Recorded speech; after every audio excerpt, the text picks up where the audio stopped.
निर्वाचन आयोगलाई ओलीको प्रश्न उम्मेदवारी दर्ता गर्न किन 2 दिन समय दिएको हास्य कलाकार भइसके ओली। नेता विश्वप्रकाश शर्मा रेल र पानी जहाज देखाएर अघिल्लो निर्वाचनमा भोट मागेको एमाले अब के लिएर बस्छ गाउँ गाउँ। एक्लै नसक्ने भएपछि 5 दलीय गठबन्धन बन्यो एमाले अध्यक्ष ओली। केपी ओलीमा काम गर्ने नभई ठट्टा गर्ने बानी रहेको प्रवक्ता विश्वप्रकाश शर्माको भनाई। ओलीको नेतृत्व असफल भइसकेको काङ्ग्रेसको दाबी। नेकपा एमालेसँग मिल्न नपाइने शर्तमा गठबन्धनका दलबीच चुनावी तालमेल गर्न काङ्ग्रेस तयार। माओवादीको 3 बुँदे निर्देशन। चुनाव जित्न नेकपा एमालेसँग पनि मिल्ने विकल्प खुला। 64 जसरी नै माओवादीले जिताउँछन् प्रचण्ड। एकाएक नेत्रविक्रम चन्द विप्लव नेतृत्वको नेकपाले पनि चुनावमा प्रतिस्पर्धा गर्ने भएपछि नेपाली राजनीतिमा तरङ्ग। सबै कम्युनिस्टहरूको ध्यान विप्लवतिर। स्थानीय तहको निर्वाचनमा कसले मार्ला बाजी, हामीले एकता केपी ओलीलाई रूपान्तरण गर्न सकेला भनेर गरेको हो, तर त्यो सम्भव भएन प्रचण्डको भनाई। फेरि बढ्यो नेपालमा पेट्रोलियम पदार्थको मूल्य। पेट्रोलको मूल्य कति भयो, डिजेलको मूल्य कति भयो, 1 महिना भई 10% बढ्न थाल्यो पेट्रोलियम पदार्थ। लिटरको कति पुग्यो त पेट्रोल। मोरङमा छात्रमाथि दुर्व्यवहार विवाद, लेटाङ तनावग्रस्त, एक महिला प्रहरीको मृत्यु। पेर्मीसँग मिलेर विदेशबाट फर्किएका श्रीमानको विवश रूपमा हत्या, 2 जना पक्राउ। पाकेमा चरेस र रेड पाण्डका छालासहित 6 जना प्रहरीको फन्दामा। उता भने मध्यपहाडी सडक पार्किङ स्थलभन्दा बढ्यो दुर्घटनाको जोखिम। फागुन 15बाट सुरु हुने भनिएको नेपाली रेल अहिलेसम्म पनि सञ्चालनमा आउन सकेन। सरकारले गर्यो वैशाख 1 गते अथवा नयाँ सालबाट सञ्चालनमा ल्याउने तयारी। पछिल्लो समयमा भारतले पनि रेललाई सहयोग गर्ने घोषणा। अब ट्राफिक प्रहरीलाई नागरिक मैत्री व्यवहार तालिम दिने। धनुषामा 3486 म्यादी प्रहरीमा भर्ना गरियो। 14 वर्षीय किशोरी बलात्कार, 2 युवक प्रहरीको फन्दामा। नेपाल भारत प्रसार लाइन निर्माण 60% सकियो। अवैध रूपमा लैजान लागेको विदेशी मुद्रा सहित 1 युवती पक्राउ। म्यादी प्रहरी भर्ना थालियो। बैतडीमा 814 जना छनौट हुने।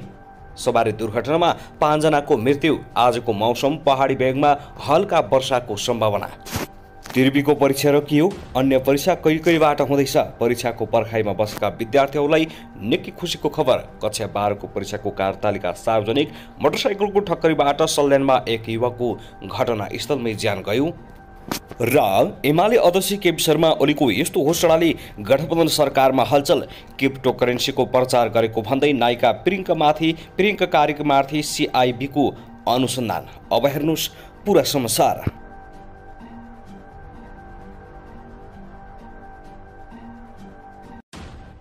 दर्शक नमस्कार, युट्युब च्यानल नेपाली खबर मिडियामा तपाईहरूलाई हार्दिक स्वागत छ।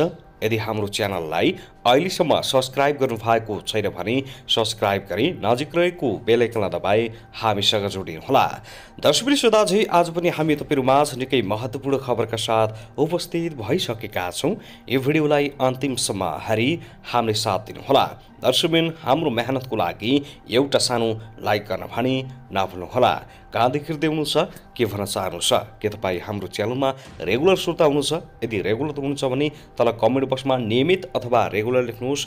यदि तपाईँ नयाँ हुनुहुन्छ भने सब्स्क्राइब गरी जोड्नुहोस्। दर्शकबिन, आउनुहोस् आजको पहिलो खबरतर्फ लागौं।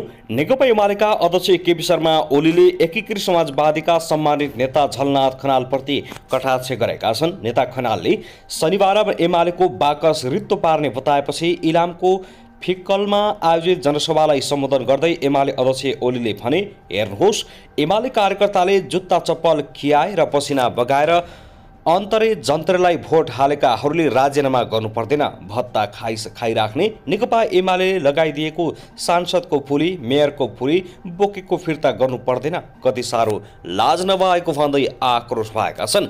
ओलीले नेता खनालले नुनको गुण बिर्सिएको भन्दै आगामी निर्वाचनबाट स्वार्थी तत्त्वहरूलाई मुखभरिको जवाब दिनुपर्ने बताएका छन्। उनले नेकपा एमाले कारबाही गरेका 14 सांसदले राजीनामा नदिएको प्रति पनि व्यङ्ग्य गरेका छन्। ओलीले आक्रोश पोख्दै भने, कमसेकम नेकपा एमाले टाँसिदिएका जुङ्गा त खैरुनु पर्छ नि। नेकपा एमाले लगाइदिएको जुगामा ताउ लगाएर एमालेको बाकस खाली गर्छु भन्ने आगामी निर्वाचनमा कसको बाकस खाली हुने जनताले जवाब दिने उनको भनाइ छ।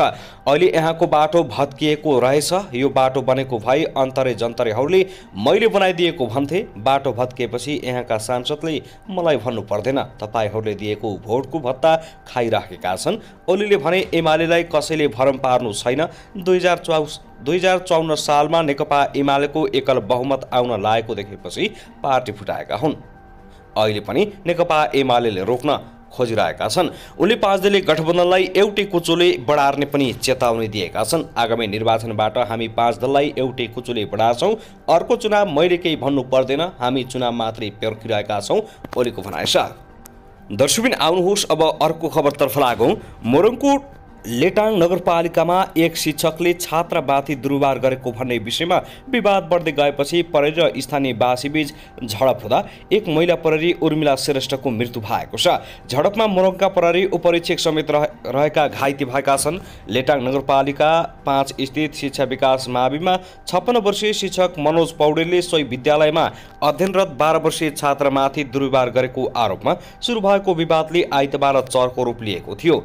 शिक्षकले आफूमाथि फागुनका दिनमा दुर्व्यवहार गरेको भन्दै छात्राले प्रधानाध्यापकलाई भनेकी थिइन्। यसबारे प्रमले आरोपित शिक्षकसँग सोधपुछ गरिरहेका बेला स्थानीयहरूलाई विद्यालयमा आएर तानातान भएपछि विवाद बढेको हो। विद्यालय तनावग्रस्त भएपछि भिड नियन्त्रणका लागि सुरक्षाकर्मीको उपस्थिति बाक्लो बनाइएको नगरपालिकाका प्रमुख शङ्कर राईले बताएका छन्। उनका अनुसार आक्रोशित भिडले विद्यालय परिसरबाट शिक्षकलाई बाहिर निकालेर कुटपिट गर्न खोजिएपछि अवस्था नियन्त्रण गर्न बाहिर ल्याइएको थियो। आक्रोशित भिडले विद्यालयमा आगजनी समेत गरेको प्रमुख राईले जानकारी दिएका छन्। स्थानीय विद्यालयमा तोडफोड गर्दै त्यहाँ भएका मोटरसाइकलमा समेत आगो लगाउन थालेपछि प्रहरी आएको थियो। स्थानीयले विद्यालयको क्यान्टिनमा आगजनी गरेको बताइएको छ। झडपपछि सशस्त्र प्रहरी बलको टोली त्यहाँ पुगेर स्थिति साम्य पार्न प्रयास गरेको थियो। विद्यालयभित्रै लुकेर बसेका आरोपित शिक्षक पौडेललाई प्रहरी बेलुका नियन्त्रणमा लिएर विराटनगर लाने क्रममा आक्रोशित भिडले आक्रमण गर्दा एक महिला प्रहरीको मृत्यु भएको बताइएको छ। त्यसैगरी आउनुहोस् अब अर्को खबरतर्फ लागौँ। उपत्यकामा 2 किशोरी माथि जबरजस्ती करणे गरेको आरोपमा 2 जनालाई पक्राउ गरिएको छ। 15 वर्षीय किशोरीलाई जबरजस्ती करणे गरेको अभियोगमा चन्द्रगिरी नगरपालिका 6 छापाली बस्ने 21 वर्षीय मनिष बिडारीलाई शुक्रबार राति प्रहरीले पक्राउ गरेको हो। बिडारीले ती किशोरीलाई जबरजस्ती करणे गरेको भन्ने खबर प्राप्त हुनसाथ महानगरीय प्रहरी बिर्त थानकोटबाट खटिएको प्रहरीले उनलाई पक्राउ गरेको हो। यसैगरी ललितपुरमा 13 वर्षीय बालिकालाई जबरजस्ती करणे गरेको अभियोगमा गोदावरी नगरपालिका 3 पुतलीघाट बस्ने उदयपुर कटारी नगरपालिका 10 सोरुङ घर भएका 38 वर्षीय चुक्तबहादुर राउतलाई शुक्रबार दिउँसो प्रहरीले पक्राउ गरेको छ। पुतलीघाट स्थित सडक किनारमा पार्किङ गरी राखेको बाचार ख 3181 नम्बरको बसभित्र मंगलबार राति राउतले बालिकालाई जबरजस्ती करणे गरेको खबर प्राप्त हुनसाथ महानगरी प्रहरी बिर्त 7 दोबाटोबाट खटिएको प्रहरीले उनलाई पक्राउ गरेको हो। यस सम्बन्धमा प्रहरीले आवश्यक अनुसन्धान गरिरहेको जनाएको छ। त्यसैगरी आउनुहोस् अब अर्को खबरतर्फ लागौँ। अमेरिकाबाट नेपाल आएका एकजना भुटानी शरणार्थी सुनसहित पक्राउ परेका छन्। त्रिभुवन विमानस्थल भन्सार प्रमुख महेश भट्टराईले ड्रोनभित्र 100 ग्राम सुन लुकाएर ल्याएका अनिक साहाङ बहिङ राई पक्राउ परेको जानकारी दिएका छन्। विभागले राईलाई बिहिबार पक्राउ गरेको हो। ड्रोन राख्ने ब्यागभित्र लुकाएर सुन ल्याएका राईको जुत्ताभित्र पनि बाहिर चाँदीको जलफ लगाइएको 934 ग्राम सुन जस्तो धातुको वस्तु पनि फेला परेको प्रमुख भट्टराईले जानकारी दिएका छन्। उनले भने त्यसको परीक्षण हुँदैछ, रिपोर्ट भने आइसकेको छैन। उनको साथबाट 5 वटा फोन पनि बरामद भएको छ। 2 वटा प्याक र अन्य भने खोलिएका छन्। उनले भने राईलाई महानगरीय प्रहरी बिर्त गोसलाको हिरासतमा राखिएको र उनीमाथि अनुसन्धान अगाडि बढाइएको भन्सार कार्यालयले जानकारी दिएको हो। त्यसैगरी आउनुहोस् अब अर्को खबरतर्फ लागौँ। सत्तारूढ दल नेकपा माओवादी केन्द्रका अध्यक्ष पुष्पकमल दाहाल प्रचण्डले प्रतिगमनकारीहरूले माओवादीलाई निशाना बनाएको आरोप लगाएका छन्। आज शुक्रबार सामाजिक सञ्जाल फेसबुकमा पोस्ट गर्दै उनले यस्तो आरोप लगाएका हुन्। उनले जनयुद्धमा आक्रमणको तयारी गरे जस्तै आसन्न चुनावमा पनि पुरै तयारीका साथ होमिनु जरुरी रहेको उनको भनाइ छ। प्रचण्डले लेखेका छन्, प्रतिगमनकारीहरूले माओवादीलाई निशाना बनाइरहेका छन्। जनयुद्धमा आक्रमणको तयारी गरे जस्तै यो चुनावमा पनि पुरै तयारीका साथ होमिनुपर्छ। स्थानीय तहको निर्वाचनको मिति नजिकैसँगै प्रचण्डले देश दौडाहालाई तीव्रता दिएका छन्। आज उनी पार्टीको नवनिर्मित भवनको उद्घाटन गर्न सिन्धुली पुगेका छन्। स्थानीय तहको निर्वाचन आगामी वैशाख 30 गते तय भएको छ। साथै अध्यक्ष पुष्पकमल दाहाल प्रचण्डले आगामी चुनावमा गठबन्धन होला र जितौला भन्ने मनस्थितिमा कसैले पनि नबस्न कार्यकर्ताहरूलाई निर्देशन दिएका छन्।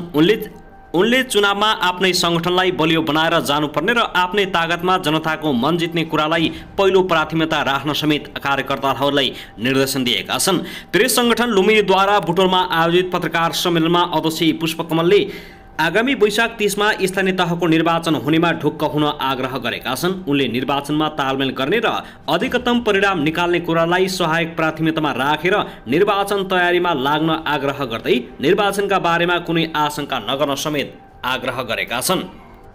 त्यसैगरी आउनुहोस् अब अर्को खबरतर्फ लागौं। अमेरिकी एयरफोर्सको एउटा कार्गो जहाज आज शुक्रबार काठमाडौँ आएर फर्किएको छ। त्रिभुवन अन्तर्राष्ट्रिय विमानस्थलमा जहाज आए लगतै सामाजिक सञ्जालमा तरङ्ग पैदा गरेको छ।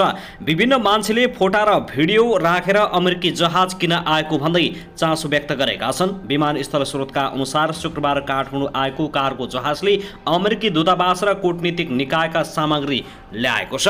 आज आएको जहाजले सधैँझै कूटनीतिक निकाय र दूतावासका सामग्री लिएर आएको हो। विमानस्थल स्थित स्रोतले भन्यो, यो पहिलो पटक आएको होइन, यसअघि पनि कूटनीतिक नियोगका सामग्री लिएर आउने गरेको छ। विमानस्थल अनुसार शुक्रबार बिहान 9:15 बजे काठमाडौँ आएको जहाज 11:15 बजे फर्किएको थियो। अमेरिकी दूतावास र कूटनीतिक नियोगका सामग्री लिएर शुक्रबार बिहान आएको जहाज फर्किसकेको छ।